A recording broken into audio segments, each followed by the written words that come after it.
And we talked about leading questions as, being able to afford you the opportunity to be able to dictate the parameters to which people can, ask you or invade your privacy. We also talked about analytical-minded people. We said that analytical-minded people, they sort of are slow to react to your questions. It's not that they're trying to cover up. It's not they are not interested in developing friendships with you, but it's just that they are analytical-minded. That's how they are.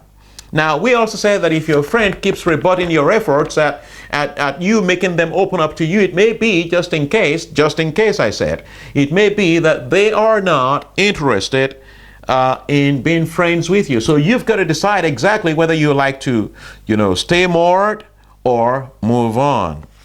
I also said that some people exist at different bus stations or train stations in life, and because of that, they may not be ready, to go into what kind of thing that you want from them. They may not really want some lovey-dovey kind of relationship. They may just want to be companion friends with you, whereas you are trying to push them into a relationship.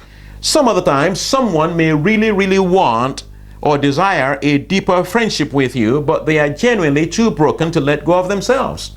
If this were the case, you will be a heaven-sent friend to them by getting ready in your heart to nurture them back to health and trust and wholesomeness once again. This is called agape love.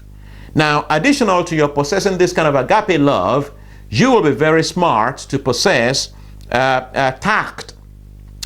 A guy will really be very, very dumb to not know that he should never ever refer directly or indirectly to his girl or lady friend's size or weight, either in conversation, by a sideway corner of the eye look, or gesticulations, or instincts. Accept what God has given to her, or you let her go. Number 4, selflessness.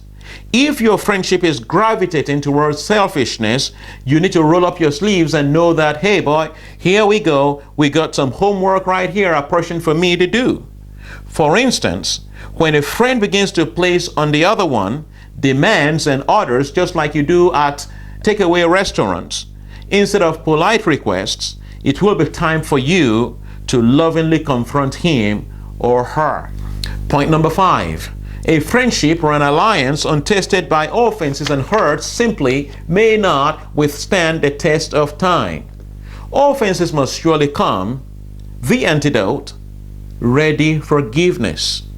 Forgiving an offender is entirely dependent on the heart of the forgiver. Forgiveness cannot be hushed up nor demanded.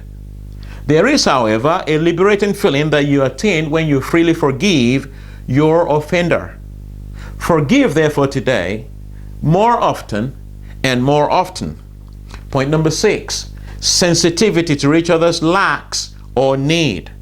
There are certain appropriate gestures that will be deemed inappropriate if practiced at wrong times. Let me give you an illustration. If your friend is bereaved, courtesy demands that you be of few words or none at all. Be sensitive enough to recognize that they are grieving, and as such will require some space and time to do so appropriately. Your presence, though, will be most valued and appreciated above everything else. Other than your meaningful presence, you could hug them or hold them tight for a few quick seconds, depending on how close your relationship to them is. Otherwise, you may gently lay your hand upon their shoulder as to reaffirm to them all will be well.